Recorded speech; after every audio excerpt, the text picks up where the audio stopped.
Hello and welcome to part 7 of the 1942 PETTER restoration.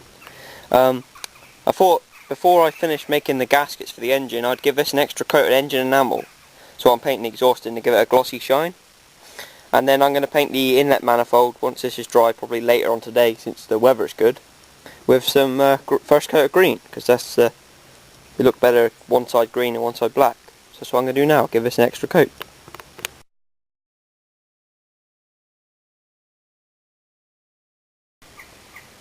Well, that's that in this last coat of paint. Now I'm going to go in and finish making the gaskets. Well, that's all the gaskets made. You got the sump gasket, the back cover gasket, the front cover gasket, the cylinder gasket, magneto gasket, and the valve cover gasket. So that's all the gaskets made now, hanging up here out the way. So what I'm going to do now is the exhaust is dry, so I'm going to put the bit of green on it that I told you about. So I'm going to do that right now, and probably paint the starting handle again because it needs another coat. So that's what I'm going to do now.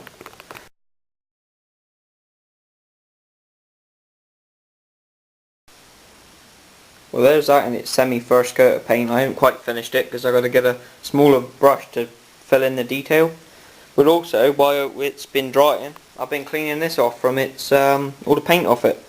I've about done now. I've got to clean the inside with some petrol, and then I'm ready to give it an undercoat.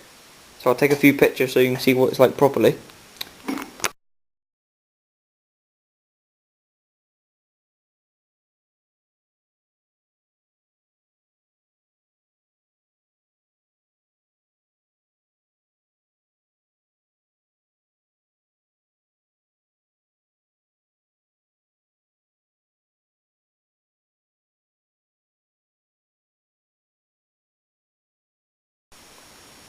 Well, I've now cleaned the inside of the engine with petrol, and you can see that it's looking pretty yellow now.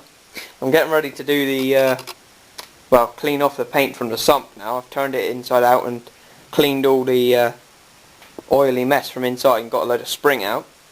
I also thought I'd show you what I got some black paint for the handles and axle, enamel black, so it should be good enough for that. So now I'm going to give this its first coat of red oxide.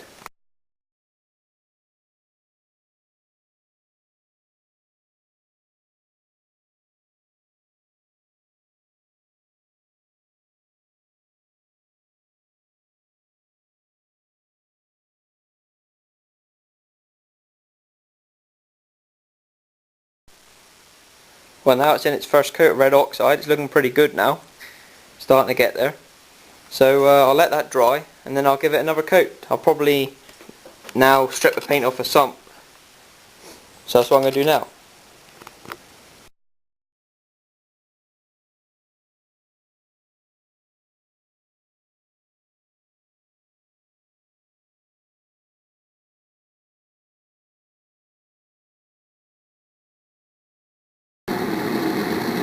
Well, I've nearly cleaned the sump up now. I've done the bottom and two sides, well 2.5 sides, if you count that as being half. There's that side, so it's looking alright. Got the blow lamp ticking over it, just turned right down. So, well, I've given that another coat of paint because it's been several hours and it's dried off and semi-hardened, so I've done that. It's now night time, it's up 10:05.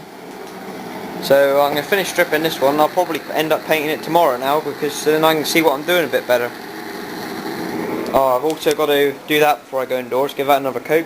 So I'm going to finish off this now and then I'll give you the rest of the coat.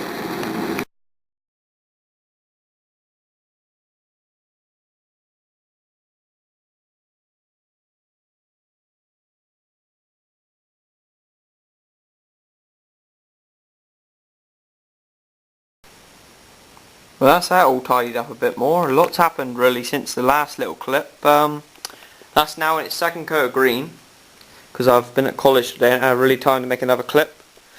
Tonight I got this finished, cleaned up and painted in, well, red oxide. The back there and the two sides are done in red oxide. And I'll just show you the block. It's looking quite good now. I'll take a few pictures so you can see it properly. And yeah, I'm gonna wait till tomorrow now, and then give that another couple of coats of red. So I've got to finish it off, and then that will be good to go for green then.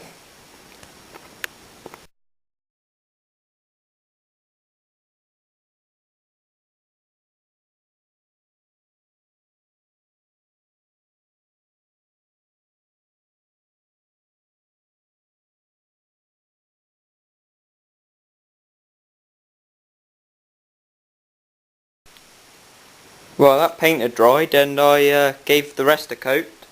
I've also done the manifold again with a small brush in the green. Also, I've done the block again, give that another coat. So it should be nearly in its last coat now. There may be a bit more touching up to do afterwards. So now I'm going to put the lid on the paint and go up to the shed where I got the cylinder, and I'm going to have a look at that. So we'll go up there.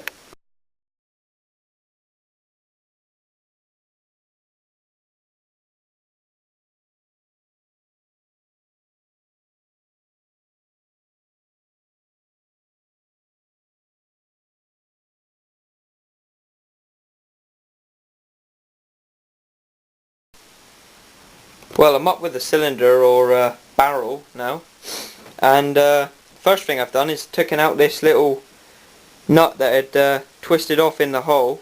I put a little bit of heat on that and it undone quite easily with the mole grips.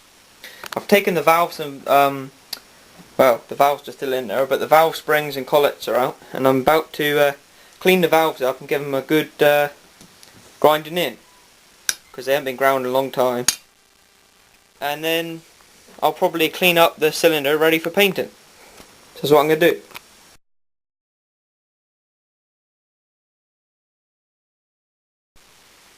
Well, that's the exhaust valve ground in. He ground in quite nicely with a bit of fine paste. But I noticed when I went to do the in valve that it's got carbon on it, which shows that the manifold gasket was leaking. Well, it must have been leaking. There's carbon in here. So I'm going to have to deal with that at some point. So now I'm going to grind in this valve.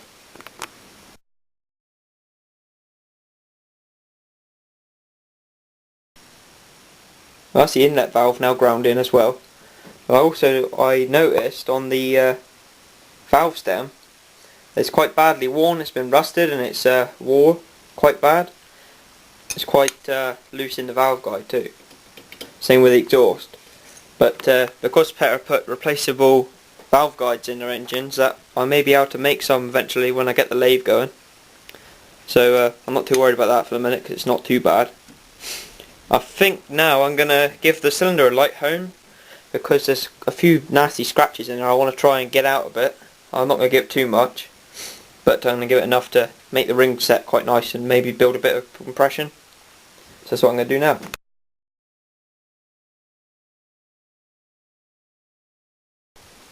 That's the cylinder freshly honed. Now I'm going to finish cleaning up the barrel with a bit of petrol and burn off the crap a bit, and then I'll wash out the valve chest with some petrol, wash off all the carborundum with petrol from the hone-in and the valve grinding, clean it right up basically and get it ready for painting. So what I'm going to do now.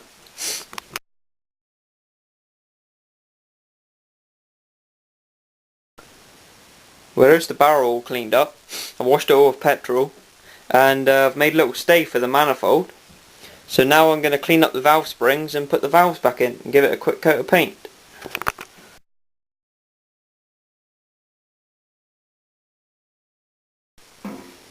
Well, that's the valves now in, and it's been given a quick coat of paint last night. It's been left to dry, so now I'm going to give it another coat.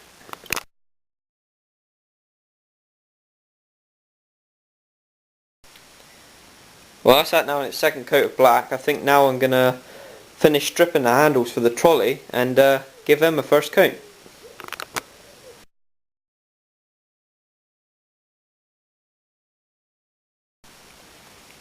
Well, that's the handles in its first coat hanging up on the truss. I done that to try and get the trolley moving on a bit more while I'm doing the engine. So I'm now going to move on with the engine a bit more, I think.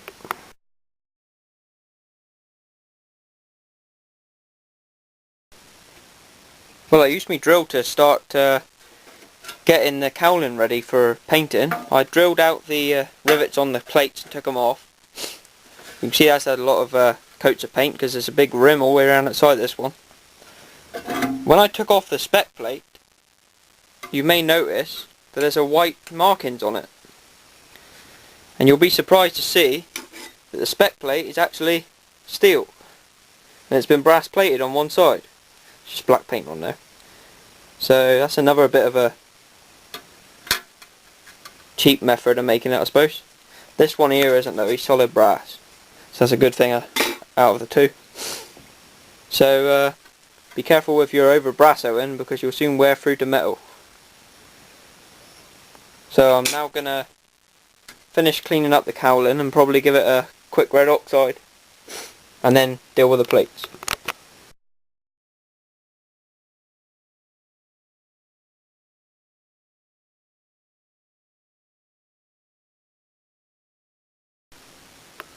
Whereas the plate all cleaned up and I filled in the bits with black permanent marker, because I don't like using paint because it gets everywhere.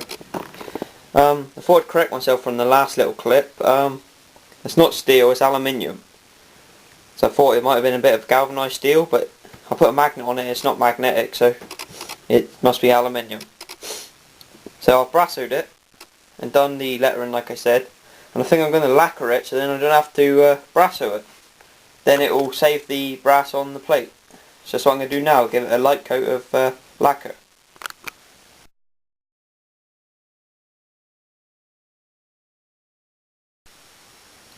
Well, that's the lacquer dry on that one.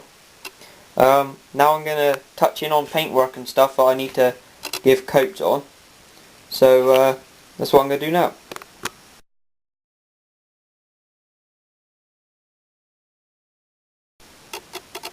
Well, I've given the trolley handles its first coat of black, and also I've painted the sump with green. It's had its second coat now, and I've started with the first coat on the cylinder of green. So it's coming on nicely. I think now I'll give the, well, I'll start putting the studding in the crankcase ready for putting the cylinder on, and then I'll probably clean up that one, the back casing, for painting. So that's what I'm going to do now.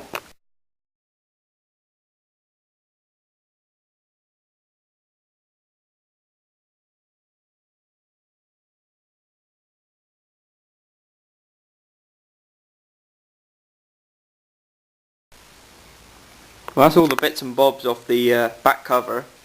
I got a bit of bad news. I went to take the governor lever off. I went to tap the pin out and the top broke right off the pin. So I've got to try and fix that. You can see in there, look. I don't know if you can. You'll see from a picture in a minute that it's broke clean off the metal. It's only steel, so I found another bar that's the same size. So I'll try and make up a new one. Raise the bottom one. That's what I'm going to do after I've cleaned the paint off that one.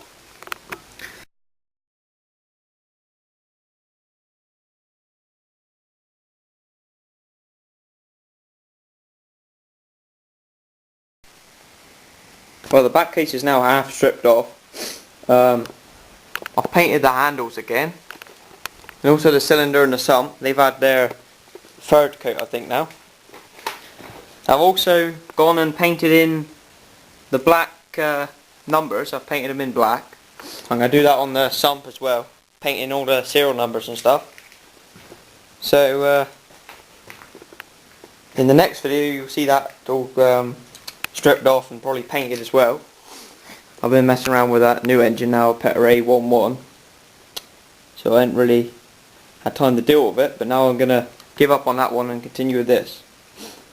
So this is the end of this video, and I hope you enjoyed it. Please comment,